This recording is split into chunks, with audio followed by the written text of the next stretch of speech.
Hey, fat fish heads! It's time for another edition of the hottest new podcast on all platforms, Fat Fish.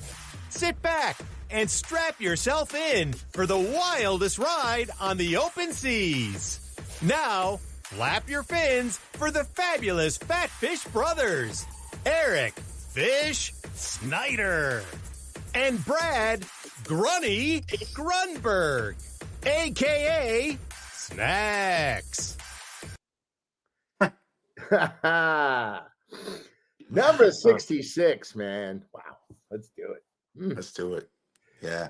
Well, tell me what's going on in your life. Tell me what's going on. Well, my life's good. Had a good shift. Shucks Tavern's been great. You know, it's the summer has hit Las Vegas. Everyone knows that. It's we're gonna climb into the triple digits like 110 soon. So we're gonna be that splash of cold water on you today. Thinking of cold water, cloud water. I got the passion fruit today. What do you got, buddy? You know what? I have the same one. I just went to the fridge. Oh man, so good. So good.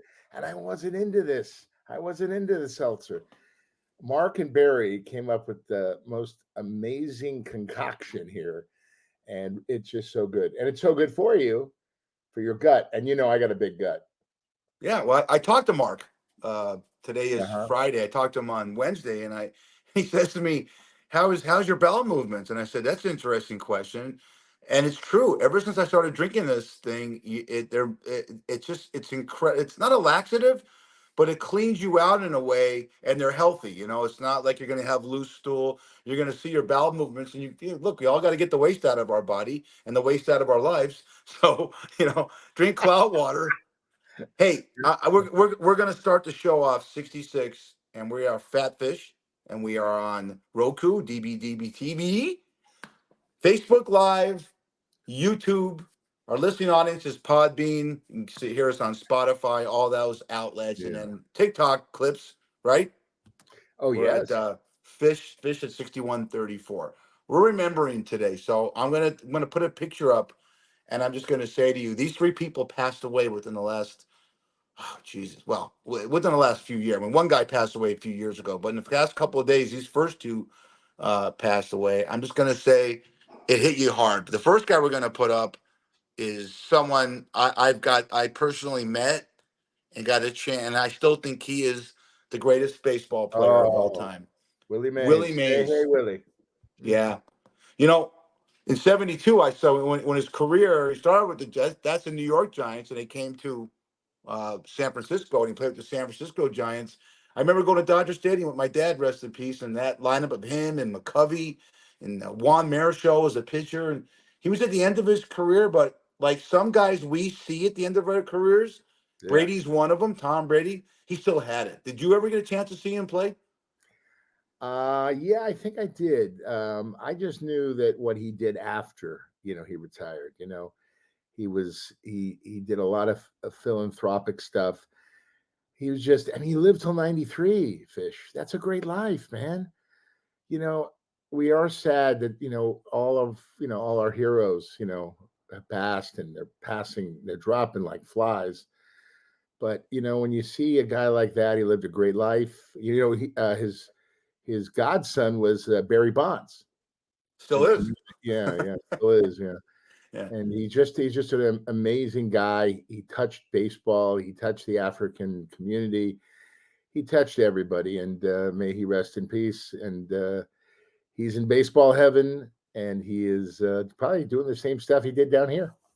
Yeah, I'm going to go with all the pundits. I've been watching a lot of testimonials to him, and basically the Tim Kirchens and the Buster Olneys on ESPN saying there's three guys that shape baseball: Babe Ruth, Willie Mays, and Hank Aaron. And I totally agree. Mays, the 12 gold gloves, the great catches, but the fact that he in New York, he used to go to play stickball with the kids before. And before games, and just everything about the guy was great. And he, look, 1951, you're right, 93 years old. Rest in peace. Thank you for the memory. Thank you so much. And there you go. Thank you for that. Come back, Fish. Come back. No, Willie Mays was just something very special. something very special. And when we get Fish back, we'll continue. But how good do I look, ladies and gentlemen? Oh, man, look at the hair. I combed it today. I haven't combed it in about 2 weeks. But, man, it looks good. God, I look good. I'm a pretty good-looking guy for 38, don't you think? Eh, eh. Fish, are you still there? Fish, hello? McFly. This stuff is so good, this Cloudwater. Everybody, please, cloudwaterbrands.com. Hit the website, buy a case. It's so good, and it's so good for you. They have all sorts of flavors. Mark and Barry did good here. They're cleaning out people's guts. I feel better that I've been drinking this. I drink at least once. There you are. He's back, ladies and gentlemen. Talk to the technical department over there. Oh, wait, you're the technical. You cannot. If you want to fuck this podcast up, and I'm talking to everyone in my life that I tell, don't fucking call me, because I do it through my phone, and people call me, which means you don't respect this podcast and what I'm doing, and I understand why. It takes me out. But you keep saying, Fish, that people are calling. You have no friends, my friend. Yes, I do. The ones that want to fuck with this podcast. That's I see. So they're calling you. I mean, are they really calling you to ask you a question, or are they just calling you to fuck? Who knows? Is that, you know what? Let's just mess with Fish and so that. For whatever reason, it takes you out for a limited amount of time. I don't know anything you said. I was talking about. I was talking about this Cloudwater. I was talking about this. Talked about Willie. Talked about how great I look. My hair I haven't combed in 2 weeks. Horrible. Horrible. But no. Well, speaking about again, the second of cloud above the clouds right now. We lost someone yesterday, and you give me. I know you've probably met this guy, maybe at the Fox commissary. We lost Donald Sutherland yesterday. Incredible. And the body of work is how many years, Brad? 50? 50 decades. Yep. I mean, 5 decades. 5 decades. Right. Yeah. He did come in the commissary. I love his son. His son, I kind of became friends with. He was in the commissary, and he came to the Tropicana. I invited him, and he showed up.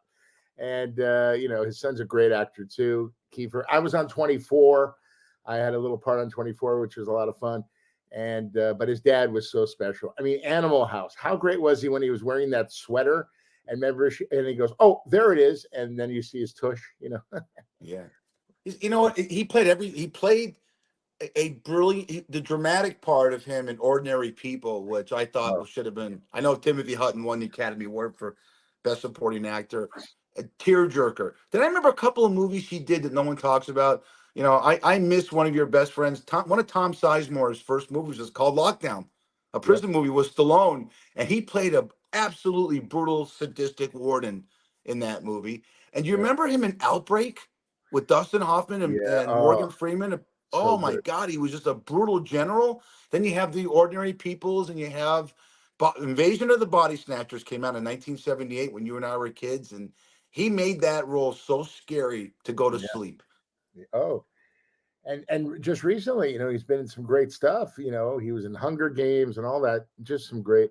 He had a decorated career, and you see his face, you know who he is, and may he rest in peace. Can I ask you a question? Because you're really good. No, don't ask me anything. I'm very. Well, I wish you make fun of my hair. I wish you'd comb yours once. This. But yours is a toupee. Yeah. Well, what brothel were you in last night? How much did you pay? Because that's definitely a bedhead. They come to me, my friend. You have a voice that I could tell. If you just. That's Brad Grunberg who's doing a voiceover. Didn't Donald Sutherland have just such a distinctive voice? You knew if he's doing. How many times you watch a commercial with your dad Jerry and you said that's Donald Sutherland doing that commercial? Because or Morgan Freeman, but his voice was so unique. Yeah, no, you knew it was his voice, and he just he did everything. It's great that these big stars that have done commercials. That was like a taboo. 20, 30 years ago. I'm a thespian. I do not do commercials. Now they beg for commercials. They beg for voiceovers. But yeah, he had a very unique voice, and he was a very unique man. Kind of like you, Fish. You're very unique in a lot of ways. I'm an idiot. I don't know what Compared to those. this guy, so Brad on Wednesday texts me and he says, "You have to watch this on Netflix. It's called Remembering Gene Wilder." And if you're our age, or again, Brad's half my age, when Wilder hit the scene in the 70s with the producers, and then my favorite role was the Waco Kid in Blazing Saddles, one of my favorite comedies of all time. Here's a picture of There he Gene is. Wilder for our younger audience. People on that are listening, go Google what he looks like. You'll recognize him because his body of work again spans decades. Yeah. Blazing Saddles to me was just a great role, but the one role I really love, and I heard Harry Connick Jr. said is, I don't know why I got tears when I watched him in Willy Wonka. There's of all the Wonkas, the Johnny Depps and the Timothy Chalamet just did it. He's Willy Wonka. Don't you agree? Absolutely. No, he is the quintessential Willy Wonka. He was the first one. He was the best one. And his real name is Jerry Silverman. And he changed his name. He goes, I'm not Jerry Silverman, Gene Wilder. I mean, it was his eyes, man. As you saw in the documentary, it was all about his eyes. And Mel Brooks and him, they made magic together. And we lost him, and he succumbed to Alzheimer's, and it was very sad to see the decline. But God, did he leave a legacy? Willy Wonka was so good. I mean, do you know? I mean, remember you saw in the documentary when he comes out of his the factory, and he's like with the cane, and he just everybody stopped and like, oh my God, Willy Wonka can't walk, whatever. And then he did the tumble. Oh man, and everybody just woke up. It was great. I've watched that probably 50 times, that movie, and it brings a smile on my face. And but then Young Frankenstein, hello. He wrote that. Frankenstein. Yeah, Frankenstein, yeah. He wrote that, man. God, Oh. he was just very special guy. Oh, The Lady in Red, great movie. Great movie. Oh man, we're just, it's sad that we're losing all these legends, sports, entertainment, life. That's why you see I posted something about life. Live every day. Just please, people, every minute a day. If you're sad, you have people in your life that make you sad, get rid of them. Please, it's okay. People come into your life, people leave your life. And that's how life is, but please, I'm trying to get rid of you, Fish, but you said on every podcast. Well, I know. It's funny you say that. You always repeat that same thing. We are going to repeat jokes because some people are new to the game, and I want them to laugh at, you're not funny, but I am. And I want them to laugh at our material. So I'm gonna bring some of the old shit back. Yeah, there's bring it back because you've done that fucking tongue about 100 fucking times.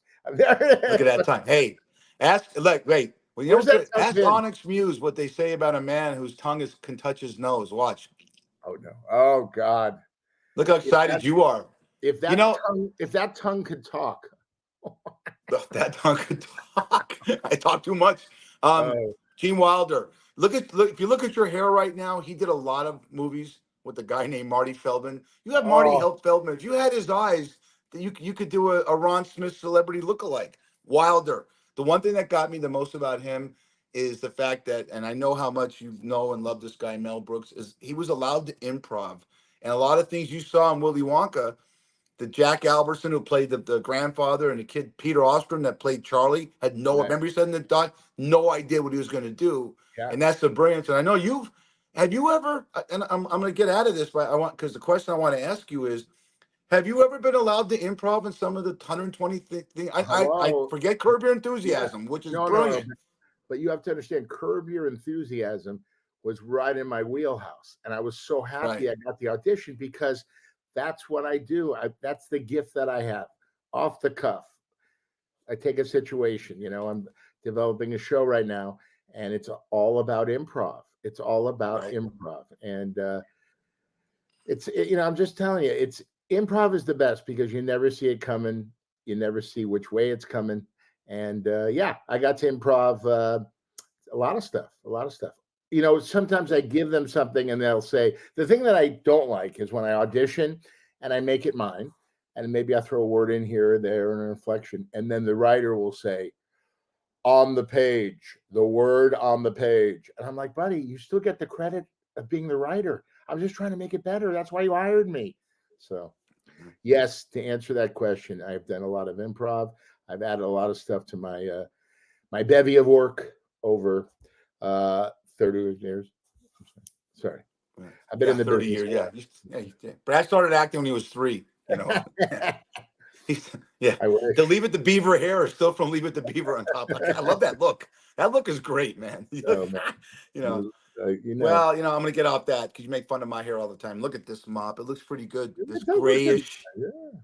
I took a look at a picture of you back in the day when I met you. Man, you've aged very well, I have to say. You exercise. You take the 5-minute shower. 5-minute military shower, ladies and gentlemen. Yep, you do. What do you, again, this is something we need to repeat because we need to save water. What can you do in a shower for more than 5 minutes? If you have a healthy, life, you don't need to sit in the shower for 20 minutes and waste water and sit there. I mean, I can only imagine the tools you have in the shower. You got the brushes. You got the electric auto sucks. I mean, I'm sure Onyx Muse and you had a great conversation about showers off the record. Whatever that means. I bring my phone. Whatever that means. I bring my phone into the shower. It's very healthy to relieve yourself in many ways.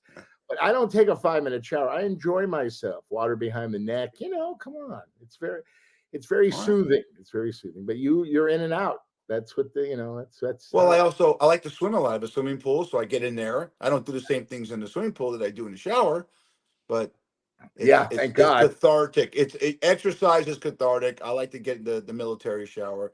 Moving on, we talk about hair. I don't know if we showed this, but this guy, we brought up Billy Mays and the baseball thing. I got a couple of memes to show you. We had one of the best guests and one of Brad's great friends we had on the show was called Carrot Top. If he had a son, this is Don Stanhouse of the Baltimore Orioles in the 70s. Check that out. That's a real guy. All right. That's Wendy's. That's Wendy. That's Dave from Wendy's, his daughter, right there. Look at that mustache, man. Wow. Look at the hair. I know. Look at the hair back in 1973. I mean, just you know what? You sweat so much on a baseball field. Can you imagine the acne and things they had going on back then because of all the sweat? I mean, it's insane. You mean pimples on their tush? Is that what you're talking about? Well, if it rolls down there, there you go. That's why you take your long showers, to relieve pimples on the tush. Check this out. This is a great meme. And this is true about our lives. I'll read it. At some point in your childhood, you and your friends went outside to play together for the last time, and nobody knew this. And the guy says, I think about it. And it's a picture of the guys from Sandlot. And I always go back. I'm so nostalgic to guys I knew. And you had a whole cavalcade, probably friends, when you were 12, 13 years old, you played ball with, and then it's over. And we all go our separate ways. One goes to this high school, that high school. One moves to the city, the valley. Did you go through that? It's funny you mentioned that. I was on a show called Lost and Found. When FX started, I was working in the commissary, and one of the producers asked me if I wanted to reunite somebody in my life, and I said, wow, I want to reunite my 70s Pee Wee basketball team from Balboa Park. We were undefeated in 1976, and I found them. I found everybody, and we were on the show. I'm going to send you the show. Okay, it was so good, so great, because they went to wherever anybody lived. They went to their state or whatever, and they interviewed everybody about what that team meant to them, and what just the camaraderie, and just, it was so much fun. I'm gonna send it to you, and maybe we can show something on the show. How about you? Good. What was your favorite baseball? What was your favorite sport? Yeah, when I grew up the first 14 years of my life in the Santa Monica and West LA area. We played football in the streets. We played basketball. I would go anywhere from Rancho Park to, if you remember, there was Gardner Park where the Pan Pacific Auditorium is, which is now the Grove in LA. There's a great, and we brought our bikes everywhere to have pickup games, and we talked about this before, and it's worth talking about again. We put all our money together, and it was like $5, that would take care of Taco Bell for 5 to 8 guys. You know, Right. pickup games were everywhere, but then it ends. You know what it is? Why it ends? Women. You start. Hey, you know what? I know Carol. I know Carol Azarin down the street. I know she likes to take a shower and blow dry her hair, and she does it in front of the window. Do you want to play ball or go and kind of be a peeping tom? That's what you do when you're 14. Peeping Now you're Tom? arrested. You're sent away. You're sent away to some kind of gulag for doing that. But What's a girls gulag? always break up that and maturity. You know, it is what it is. What is a Doesn't mean you gulag? can't still play ball. What is a gulag? Sort of like, a gulag in Russia is a place they send people that you never see them again Like in to get Siberia? re-educated, you know. Great. I don't want to go So, there. I mean, yeah. By Well, the gulag. way, speaking about, I want to talk about, you went to your prom, right? Your high school prom? Who was your date? Guy I or did not. girl? What? I did not. I did What? not. Why? I asked the girl, Jill Weinstein, and she said no. So I didn't go. No You know. way. Oh But my. I Yeah. was dating a girl from Beverly Hills High School, Stacy. I won't give her last name because Yeah. and I went to the Beverly Hills prom, which was phenomenal. It was Oh, at the so you Beverly did go Hilton to a Hotel. prom. Okay. I did go to a prom. I was dating a girl from Beverly Hills High School. Her name was Stacy. Great. I'm still friends with her. Great kid. Great Yeah. woman. And we had a great time. And I remember we sat at a table with Phil Silvers, the who's who, Phil Silvers. It was a great prom. Had a great time. And this was actually a girl that was my girlfriend. But how about you? I mean, and it was a great I time. went with my Did you best go friend. to your high school prom or someone else's? I did go to my high school prom. I went with my best friend, Marlene Gamer. She was my best buddy in elementary school, junior high, and high school. We both got most comical. We had the best time. And she asked me, and I go, "Wow, you want to go with me to the prom? Are you sure you want to be seen with me?" And she goes, "Absolutely." So I wore a white. What did I wear? I wore a nice tuxedo, and it was. Oh, you know where it was? At the Ambassador Hotel, where Robert F. Ooh. Kennedy was assassinated. You in Hollywood? Oh, I'm You sorry. went to Hollywood? It was on Hollywood? No. The prom was at the Ambassador Hotel. Right. Yeah, but I'm That's saying Hollywood. I went to University High School. But you know what? Then I saw the kitchen. They wouldn't let us in, but I saw the doors. Oh my God, it was so creepy. But it was fun. Yeah, I sat with Susie Stevens and Craig Atkinson, and we had the best time. I had a good time. Then the after prom, guess where the after prom was? You're going to love your this. house. Osco's. Oh my God, that's a name. Tell the audience who doesn't know what Osco's is. Yeah, tell people what Osco's is. It was in the movie Thank God It's Friday with Donna Summer and Jeff Goldblum. Oh my God, disco baby! Guess who cleared the floor? Guess who cleared the floor, baby? Yeah, I've showed the video. You know where it was? Remember, it was like where the original Fat Burger was on La Cienega, where the La Cienega splits into like right by the Beverly Center. Yeah, on that corner. Yeah. Oh, great. Yeah. Oh my great God. Memories, I remember. Great memory. Remember Donna Summer last damn. Donna Another one we lost too young. I really had a crush. I had a kindergarten crush on her. Wow, is she hot? We miss you, Donna Summer. We miss you. What a voice. God, Oscar. Sexy woman, sexy, long legs. Sexy, I mean, yeah. She was they should have put her in Charlie's Angels because all the Charlie's Angels like Kate Jackson, but they had long legs, Yeah. But and by the way, Jeff Goldblum was the owner of the disco. Remember? Thank God It's Friday. Great movie. They should bring that. They should do another version of that. They're Fish. They're doing the IPs. It's all about, like I told you, IPs. So they're bringing back Car Wash 2. They should bring back Thank God It's Friday. They should do that. New version. I want you to clear something up for our audience because my wife says to me, how can you see Tom Cruise in all the late night talk shows and now you've seen Eddie Murphy? They're promoting films, isn't that right? Eddie Murphy's out everywhere right now because the newest Beverly Hills Cop's coming out. Yeah. They don't do these talk shows just to do these talk shows. And this is what Seth Meyers and Craig Kilborn and whoever's doing it. If it's Jimmy Kimmel, let's go to a clip, right? No, of course. They have to promote it. And that's why they get the tushes in the seats. By the way, the Rich Eisen show had Judge Reinhold, because he's in Beverly Hills Cop 4. And he asked him about Fast Times at Ridgemont High and Stripes. Oh, to hear the stories about what happened behind the scenes.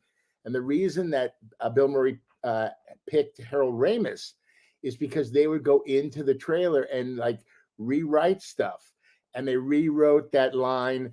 It was an improv line, but then they went into the trailer to rewrite it and kind of like make it funny. And it was Lee Harvey. You are a madman.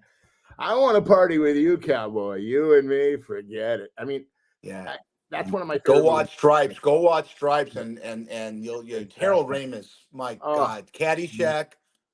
Yeah. He wrote one of my favorite. You talk about Donald Sutherland. He wrote Animal House.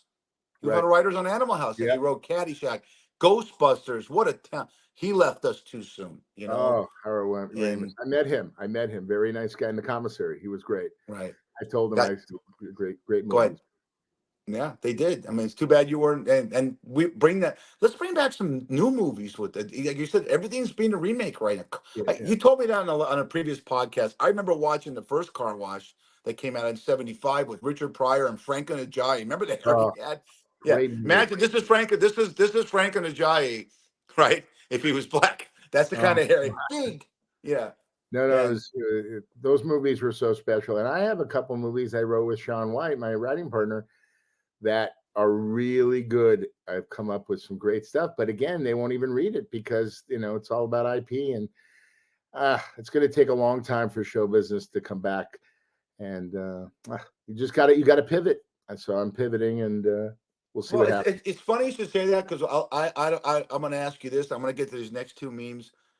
I don't remember, Brad, and it's sad. I don't remember the last time I watched a network TV show other than Modern. I got into Modern Family the first few years with Ed O'Neill and Sophie. Oh, great, Eric Stone. But that's all we had growing up. I'm so addicted to Netflix and Amazon and Apple Tab, all that shit.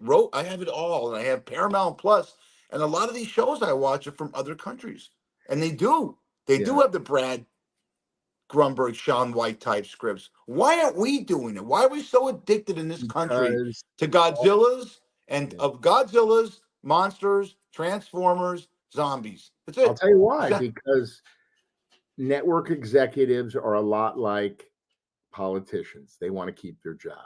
Okay. Why do you think you see on TV the ERs? You see private practice. You see, make me another hospital show because the other hospital shows. Get me the next Friends, right? Oh, like Dick Wolf. He's a genius. Look what he has. Chicago PD. All of them are about the same, right? They're just different faces as actors. I mean, I like new and fresh shit, man. And they just won't do it because they want to protect themselves and protect their job. Oh, the show didn't go well. Hey, man, ER was great, and this went for. It's just. Because you go with a different tangent. I'm going to go here because I want to ask you. You're the aficionado and the guru of Hollywood. I am. You see so many, and I agree with what you said. And this is also an opportunity for you. But you're right. How many NCISs are there? Miami, Hawaii, New Orleans, LA. Now they're doing one in Paris. I mean, because they work. I get that. If people are watching, why not? It works. Yeah. Okay. Yeah. But you're right. It's the same thing, different city. And you're right. Chicago PD. Now they have one called Health. This one Fire, and it's all about. And they have NCIS Australia or something. They have that's coming out. I saw that. It's like Sydney. Wow. Yeah, you're right. NCIS Sydney. Yeah, Sydney. Yeah, Sydney. I mean, it's. Listen. I'll tell you. I mean, I told the story before, but I'll say again. David Caruso, started in NYPD Blue, and he was not the greatest guy. I mean, I was on the pilot, and I was the bartender, Mac. They took me out of the commissary. David Milch and Stephen Bochco brought me down to play this part, and I watched something. And David Caruso, Dennis Franz was my hero because he really got me through it. And there was a scene where, of course, the opening scene where Caruso tells Franz, hey man, you got to get off the sauce. You got to get help. You got to stop drinking. And Caruso had all the dialogue. Well, he couldn't get it. It's 2 pages of dialogue. Come on. But All of a sudden, he picks up a stool from the bar, throws it against the back wall, and it misses Amy Brenneman's head by 2 inches. All of a sudden, everybody goes quiet. Franz looks at me, goes, "Stay in character. I got this fucking guy." And I go, "Oh my God," I was so scared. It was 1991 or 92. And I was like, wow. And then all of a sudden, David Milcher's on the set. Greg Hoblet, the director, says, "What are you doing?" He goes, "I'm a Shakespearean actor. I got to get the whole thing." I go, "Buddy, I got cutaways to Dennis reacting to your."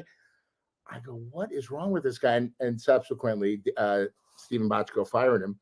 And then he got another break. He got CSI Miami. Usually that doesn't happen.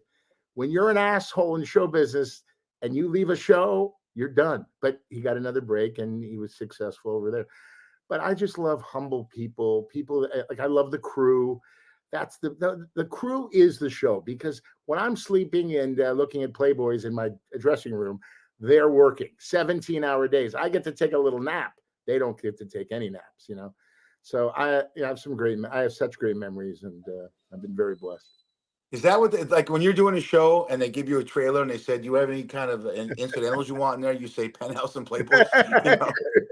Yeah, please, and a VCR so I can watch my porn. Yeah, no. Yeah, can I get the fruit tray and the deli tray from Nate and Alice, and the latest Penthouses and Playboys, please? Yeah, I don't know. How many issues do you like? How many issues do you like, Mr. Grunberg? 1975 through 80. And can you throw a couple of Hustlers in there, please, too? Yeah, Hustlers, and then Larry Flint's an old friend. And can you, and if you probably, I know you. I see the way you tip. You probably pull the PA aside and give him 100 and say, if there's any dominatrix magazines in there, I won't get mad at you. Yeah. And then you hear the stage manager, "Where's Grunberg?" I want to know something. What is the thrill of dominatrix? I mean, for a guy. What are you asking me for? I don't know. Listen, you know everything about everything. These guys pay these women to grade them, to beat them up, put leashes around their neck. I don't know what is. I just we asked our guest, a couple of weeks ago, our girl, and she, that's what she does on the side to make money. But I don't know. I've never understood dominatrix. I've never. The movie just dropped on Netflix, and one of the biggest books out there, and I started watching it. It's called 50 Shades of Grey with Jamie Dornan, and it's all about he's trying to get this girl.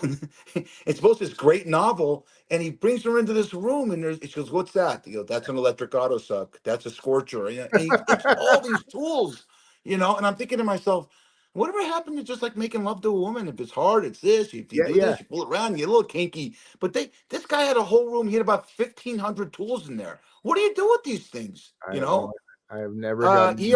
Wait. What is that? Fishgrunny1@gmail.com if you have the answer to that. And we are. Before we get on to the next meeting, Brad, we are Fat Fish. 66 shows with this handsome, no comb haired looking motherfucker, right? Yeah, that's you, man. We are on. Where we on, Brad? We're on YouTube. We're on DBTV, Roku.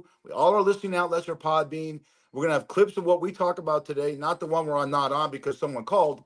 Fatfish at TikTok on 6134. Thanks to Shucks Tavern for keeping me employed. And thanks to Johnny Cocktails Entertainment, because this guy is going to get a project going soon sometimes, and he's going to finance this podcast. Check out this meme. I like that. From your mouth to God's. Check out this meme. This is what I want to get to all the young people. Life before the internet, and it's actually people in a park talking. You're talking and looking at each other in the eye. Exactly. Wow. Yeah.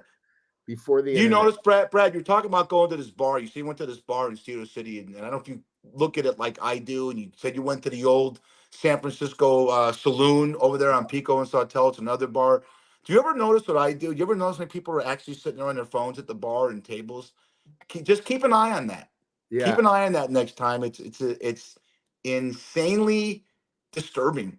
Yeah, can't you put your phone away for an hour? Exactly, right. I agree. No, it's crazy. No, Rose Gold, that's the new name for San Francisco Saloon. I go there all the time. And Busby Sports Bar, amazing. And then, of course, Jack's Studio City. That's where I watched the NBA Finals with my boy. And we had a great time. It was a great bar. Really great bar. But you know everything about bars, and I love. No, I haven't. No, I Yeah, but haven't. You're my Cameron too. tourist guide in Los. Wait a minute, buddy. You're my Yeah, tourist guide in Los Angeles. Lived there your whole life. I've been out of LA since the early '90s, so right. I go back a lot, and I Yeah. like to look at the landscape still, and some of the bars and the thrift.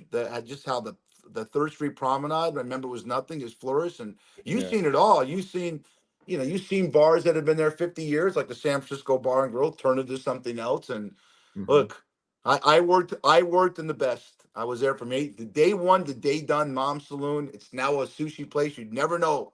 It was one of the Yeah. greatest nightclubs, and it brought us together. You played youth basketball, right? Of Because you're a course. great that's your sport. You actually played high school. Could you imagine doing this to a team? This is a true meme. I can't look. You said I laugh at myself. I get rid of this thing. This is actually a team, and look at the name of their team. Oh gosh. Oh my God. Oh, that's hilarious. That's a Look youth at that. Look at the basketball kid. team, Look at the and guy. and Look at the kid in the middle on the bottom. He goes, "Oh shit! Look at me. yeah. I'm on the Well, cum the team." name is spelled cum, so it's cum, and it's a team down in South America. And I don't know if they know what the origins of that is, but Jesus. you know, By the um, way, I want to ask you a question. You never really got into this. You worked at Mom's Saloon. You and your uncle started it back in the day. The movie with Jim Belushi and Rob Lowe was filmed there, correct? Uh, about last night, Out last night. 1986. Yeah, I was in It, it. it wasn't in Chicago. It was in Brentwood. And tell us a little bit about it. And were you on the set every day because you really? I was on a set every day. We cut the deal. They could have the bar for a week. And I really, even though every person I've ever worked with, my parents were in the industry, I never really wanted to be in the industry until I was on that set, and just really hit it. Every act, Rob Lowe, Demi Moore, Jim Belushi, Elizabeth Perkins, all great people. And they were fun to talk to. And Belushi's a big sports fan. Lowe's the greatest guy. I know you know him on the Yeah. planet, but the crew, you talk the crew was great. And I was actually one of the bartenders in the film, but they cut me. Oh, Yeah. And if you look at a couple of dancing scenes, there my buddy Jim Howe that worked at Mom's as a bartender. A couple of doormen were in the dancing scenes, but I really got the inner workings of. You've been on a million sets, and I've been on sets too, but it was fun to be there, and it's been funny to watch Belushi. Belushi did a lot of improv. He went back and forth with the director on that. yeah. So yeah, Great I was movie. there, and it was great. And I don't know what they gave my uncle and Britt's dad, Britt Ehringer's dad, who owned it also. I don't know what they gave these guys. That's a lot of money to rent a bar out for a week. And back in the day, sure. I mean, Sure. $5,000, 10 grand. It just depends on what they want to use. And remember, you got to shut down. They were there all day and night. So All day and night. remember, Yeah. you're losing that revenue. No one comes into the bar. So you got to make up that revenue by, the location fee, so. Right. But it was such And a Lowe's still a great guy to this day. I mean, I haven't seen or talked to him in 20 years, but they we still kept in touch, and he came in afterwards. And what, like you said, you talked about David Caruso being a jerk off. There's the humble ones like him, and you Yeah. want good things to happen. I just saw this. I have Oh, to watch this by documentary. the way, people should know that Rob Lowe still has that restraining order against you. So that's Yeah. Hey, look, where I'm going with this, because we're making this a Hollywood themed show, is I just watched it. The same day I watched Remembering Gene Wilder, I went on, was it Apple TV or Hulu? It was Hulu. And I watched Bratz. Andrew McCarthy did a documentary about the Brat Pack. And he interviews everyone that was in that era, except Molly Ringwald and Judd Nelson, which refused. Oh, And Rob Lowe was interviewed, Emilio Estevez. He interviews Tim Hutton. Who ever thought? I forgot about Tim. wow. He wasn't in the Brat Pack, but he found him Yeah. and discussed what it was like. Here's and Fast Times. A lot of movies you like fall in this category. Between 1982 and 1987, there were more films made involving actors aged 22 to 25 than in the history of Hollywood. Wow. Think about it. Ferris Bueller's Day Off, all the John Hughes films. John Hughes, I was stuff just like going to that. mention him. He was amazing. John Hughes wrote all these movies, Pretty in Pink, Oh, they didn't. They didn't interview Anthony Michael Hall. They didn't find him. No. No. Okay. He got a lot. He could. Well, Judd Nelson refused, and so did Molly Ringwald. So Why did he refuse? It's crazy. Where's that? Well, you know what I didn't buy about it, what I didn't like about it, I love McCarthy. You try to make it sound like being called the Brat Pack was a bad thing, and it kind of, when you get like what's the word I'm looking for? When like Dolph Lundgren said he could never get a role other than being a tough guy. What's that called? Yeah, it's like Barry Williams is Greg Brady. You never get out of that character. Yeah. People you get typecast. Typecast is what I'm looking for. But I'm looking. So what I do is I watch something. I go on Wikipedia on my phone, and Andrew McCarthy directed like 25 episodes of Orange Is the New Black. Demi Moore always has worked. Ali Sheedy was on it. She looked great. Works. Rob Lowe works. My God, he's always working. Yeah. And Emilio Estevez, now he produces. And it's funny what these people look like. Emilio Estevez gained some weight. He might be able to play you. It's great. I don't know if you know this about all those guys. Like he looked good. And Chris Penn, may he rest in peace. They're all from Malibu, and there was no Malibu High back then. They all went to Santa Monica High School. Sure. Until they built schools out there. And they're all, my buddy Mark Sanderson, he went to Santa Monica High School. Robert Downey Jr., he was in his the drama, took drama with him. I mean, but all these guys, Sean Penn, they all went to Santa Monica High School. It's so amazing. Sure. And if you go to high school like you did, I went to 2 high schools, but you just take any high school in LA. You went to which I'll give you one. You went to Taft. Go to Taft High School in the Valley, right? Yeah, which schools did you go to? That's what I'm asking. Santa Monica and Grant. Oh, those are the ones. Okay, gotcha. Yeah. So talk about you. I mean, you went to university, but let's go to Taft High School. In 1 year, they had Gina Gershon, Lisa Kudrow, and you introduced me to a guy named Brad Garrett when we did a podcast with Carrot Top. Yeah. But what famous people went to your high school? Anyone in the business? Oh God. Well, Marilyn Monroe went there. I mean, way back. That's all you need. But who went to? Tone Loc, Tony Smith. Tone Loc. I love Tone Loc. Who else went there? During Brad Grunberg. Me putz that I am. No, I'm just trying to think who was in the drama department that went on to be.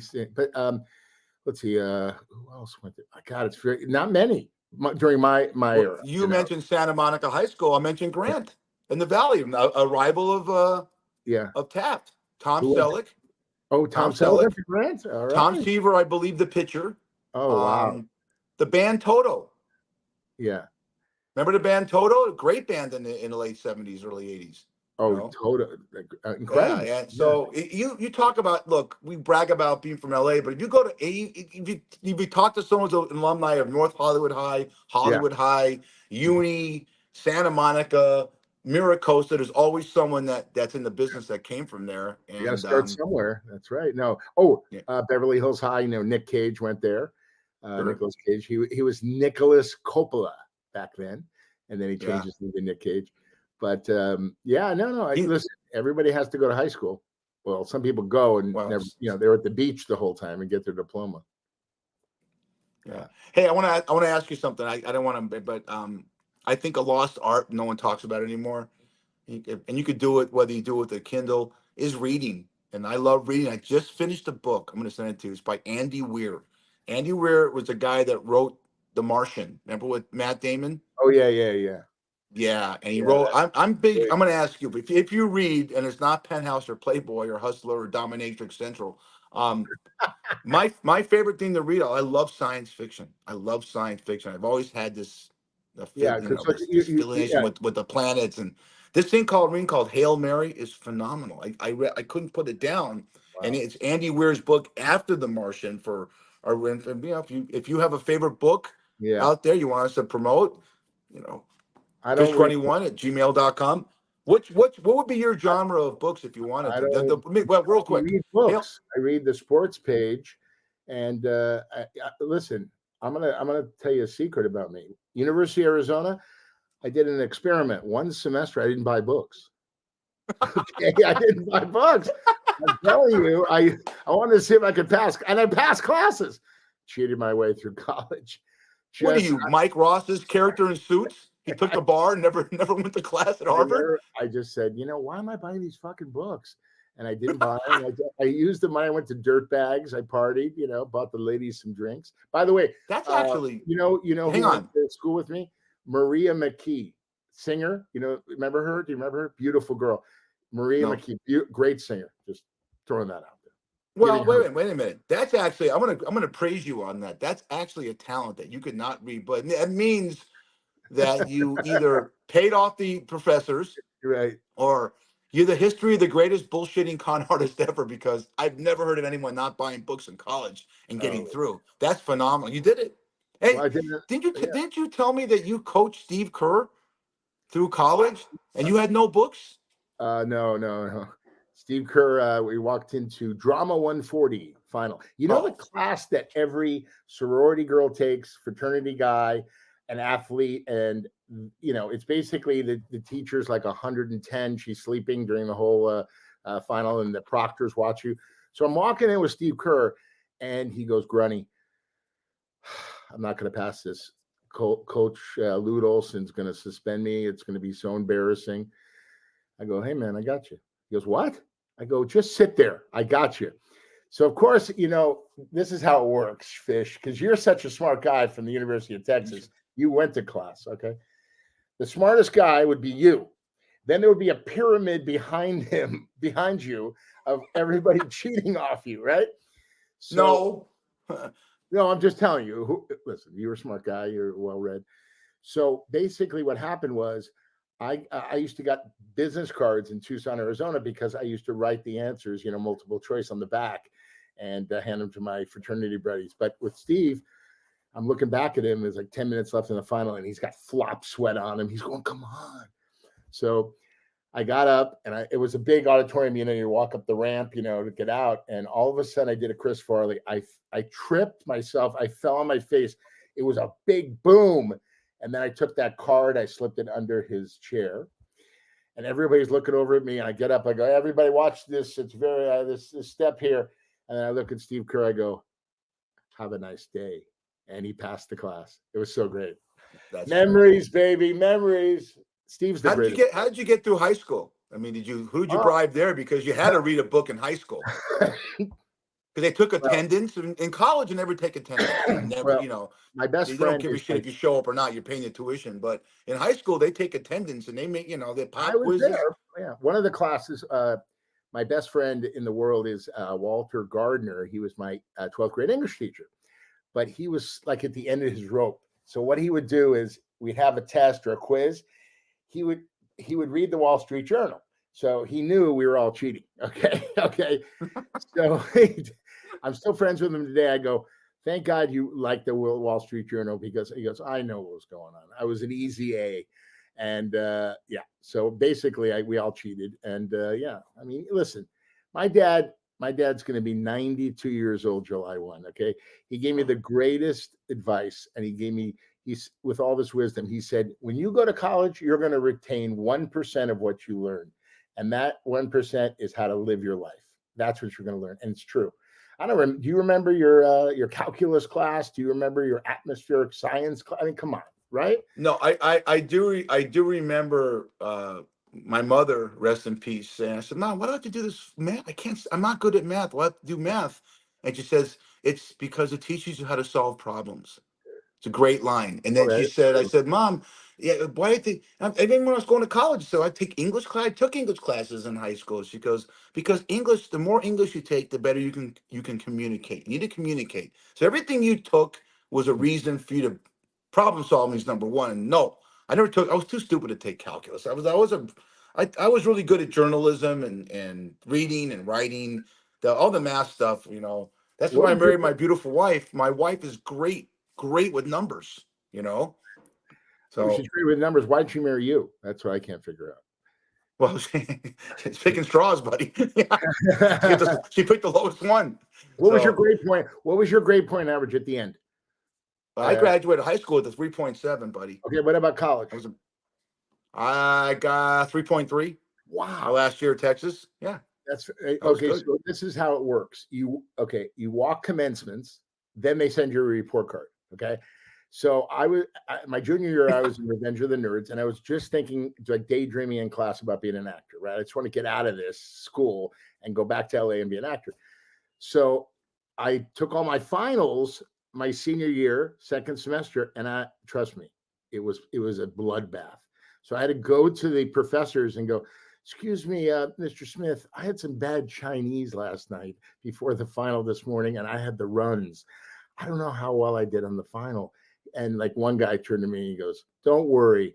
I have a feeling you're going to squeak by, kind of like Mr. Hand, So I got my report card 3 weeks later, 3 D's, a C, and a B. Yes. And I graduated the business school. You had to have a 2.1. I think I had a 2.13. But guess what, Fish? My grade point average is not on my diploma. I tell everybody I'm a road scholar. I just got a text from Jesse Hearns, who's going to be on the show. He goes, "When is he going to be on Jesse? Come on, man, this is ridiculous." I know. Hold it, Jesse. How many times are you going to say you want to be on the show? We can't find you with a search warrant. What's wrong with this guy? I love him. He goes, I guarantee you this, the only class that Brad got an A in was home economics because I let him cook. That's a great line. That's a good line. Yeah. Hey, why doesn't he come on the show? He can. I know. We have to get him on. His book is being released. It's supposed to be a blockbuster, and he's got a movie being. He's good. Look, he always says to give us an exclusive with everything, but hey, we're calling you out, Jesse. Get on the goddamn show. Come on, Jess. Right? Yeah, we need you. Help out Fish. I helped you out when you came into Montana Meat Company, and he maybe gave you a drink here or there. We developed the friendship. Now help me out. Help Brad out. Yeah, come on, Jesse. Maybe teach Brad some home economics because you're a top chef in the nation. Yeah, listen. I think he's a great guy. Very smart businessman. Let's have him on the show. Absolutely. You can catch the Fat Fish podcast on Facebook Live, YouTube, DBTV, Roku, and Podbean's all our listening outfits. Check out clips of Fat Fish on TikTok at Fish6134. Thanks to Shucks Tavern and Johnny Cocktails Entertainment. Hey, 60 of the 100 Boston Celtics games, they won by 15 points or more. Whether you like the Celtics or not, you have to pay homage to them. Don't you agree? Absolutely. I mean, listen, I'm a Laker fan. I'm a Golden State fan, of course. Celtics were always the team you love to beat, but let me tell you, they were so stacked. That's what Dallas was missing, a bench. And I'll tell you, I'm so happy for the Celtics. Number 18 will hang 18 championships. Wow. And I love, I love Larry Bird. I love Larry Bird, his whole thing. I mean, French Lick, Indiana to the Boston Celtics. I mean, some of the great games. Remember Showtime, Lakers? I mean, the 80s were unbelievable for basketball. That rivalry, and it goes back to our dads. Remember with Kuzi and Havlicek and Bill Russell in the 60s against Wilt and Jerry West, rest in peace. Yeah. That whole rivalry with the Lakers, it's lost it. Ever since Kobe was unfortunately passed away, the Lakers and the Celtics haven't picked up that rivalry. But for the you're right, Brad. For our youth, or my youth, your kid, for the 60s, 70s, and 80s. The Lakers and Celtics were as good as any rivalry in sports. Probably better than the Yankees and the Red Sox, and they play each other more. Wouldn't you agree? Yeah. I think you hit it right on the nose. Absolutely. Kind of like the Dodgers and the Yankees, I mean, that rivalry. I mean, but I think the Lakers, Boston was, everybody watched. I mean, the ratings went through the roof. It was great. And those ticket prices, wow, couldn't get into the Forum at the time. Right. So let me ask you this: we have I want to ask you. I think I've asked you before. The Summer Olympics start July 1st. There, Cloudwater. This is a gold medal right here. This Cloudwater, baby. Barry and Mark, we love you guys. We love this stuff. Oh, yeah, it's very good for your health and gut. And maybe Olympic athletes should be drinking this stuff because that'll help their immune systems and go into it's just all. I'm going to give you my 3 favorite events at the Summer Olympics, and I get into it. I don't watch these events any other time but then the Olympics, and that's sad. I love the track and field, I love the swimming, and I love the gymnastics. What about you? I love the basketball. Okay, I love Steve Kerr's coaching this year. I'm really excited about that. Love track and field. Love the 100. It's it's so exciting to see the fastest man in the world or the fastest woman in the world. I love swimming. Katie Ledecky. Is she unbelievable? The greatest woman swimmer in the history. This is her 4th Olympics. How do you make one Olympics? And I like gymnastics too. Simone Biles. She's, Can't wait. she I was just going to say so that. I can't special. wait for her to rip it up again and crush it. Yeah, I love that kid. Yeah, because she had a little bump in the road 4 years ago. And you know Big what? deal. She comes back and says, you know what? I'm going to finish the job. And she's going to, I know she's going to win a lot of golds. And hopefully the women will take a gold home this year in Paris. I hope so, because. Have you ever been to Paris? Have you ever been to Paris? I have. Oh, I have. I went in 1978. My parents sent me to Europe and Israel and all over the Middle East and all over Europe. I took like 4 months and went on like a group called Experiments in Traveling, like a backpack type thing. And I love Dijon and Nice more than I love Paris. The outskirts. And I remember it like it was yesterday. Yeah. When I do how my about you? Have you been there? No, I haven't been anywhere. I want to go to Vienna because that's where my dad was born. But I've been to all through Asia. I had to check out every massage parlor in all of Asia. I had. Let me tell you something. When I went to China with my two buddies, this to you anymore. That is so funny. Jerry Sachs and Greg Leifer, the three of us went to Asia. Right? There was the Great Wall of China. There's the easy part to walk all the way to the top, and the hard part. I made it to the top of the hard part. I couldn't believe it. I don't know how I made it. I was a little thinner, but I'm going to tell you, I love the culture. I love the Asian sensation. I love the food. Hello, surprise. But I rode bikes in Tiananmen Square. It's great. Some of the great times I had. That was my graduation gift from my parents. I got to go. That's a bucket list. I'd love to hit Japan, love to hit, China. Yeah. Just the Japanese culture very intrigues me also. The whole samurai thing that I've been watching Shogun and the discipline. And there's so many places remember, we're only 9% of the world population. There's a whole world out there. Hey, before we get out of here, the testimonials. Okay, Keith Berman's fighting. He's fighting so hard. It's Craig Persky, my best friend's cousin. He's tackling cancer. I've never seen. It's a champ, right? Wow. And then we got to talk about Molly's challenge. We're trying to get rid of teenage bullying. Please, did you see the Surgeon General real quick? Wants to put a thing on cell phones and you buy them, saying that they could damage you mentally for kids. I think that's fantastic. I think it's wonderful. Yep. Yeah. And the third one is. The Nick Pasquale Foundation's having their golf tournament October 11th in San Clemente. Nick was tragically killed in a car accident. A young kid at UCLA, his mom, Lori, and his dad, Mel, have scholarships. They put together scholarships for underprivileged kids to go to UCLA and USC and colleges in California. And we're going to try and get down there. Let's go ahead. Say again. In Nick's name. That's wonderful. In Nick's name. So that's the philanthropies.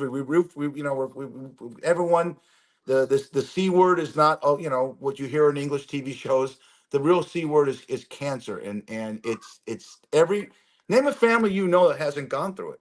And everybody has been touched by cancer. My grandma passed away from lung cancer. Never smoked a day in her life. But I want to shout out to my buddy Michael Peikoff. This guy is a hero. He fought cancer and he won. And I love you, Mike. I love you, Peaky. I'm telling you, buddy, you did it. You never gave up, and I'm so fucking proud of you, and I'm so happy. Every time we go to Carney's and we have a hot dog, chili dog, I always order the chili fry. He always says, no, the friend or the family member that goes, no, I'm not going to have any fries. No, I don't want any. And they eat the whole thing. You know what I'm saying? Yeah. So he loves the chili fry, so I always order the chili fry. You go to Carney's and they order the chili dog, right? They don't want any onions on it. And then when you go to the bathroom, half your fries are gone. Right. Yeah. A great place, Carney's. Been there, I think 50 or 55 years. The two cable cars, one in Hollywood and one in Studio City. Yeah. But what do you think is better, Pink's hot dogs or Carney's hot dogs? What do you like? I've eaten both. I like Tail the Pup. Remember Tail the Pup? Yes, that's in West Hollywood now. You know that. Phenomenal. Phenomenal. Tail the Pup is the best. I mean, if you're going to LA hot dog, and stuff like that. Hey, buddy, what a great show. Get us out of here. 66 is in the books, ladies and gentlemen. We want to thank everybody for watching and listening. We'll be back with 67 next week. Dave Linden, take us home, baby. You've been listening to the Fat Fish Podcast, heard on all your favorite platforms. Until next time. Manny, Manny, I love you. I miss you. Yeah. Okay. One day we'll see her again.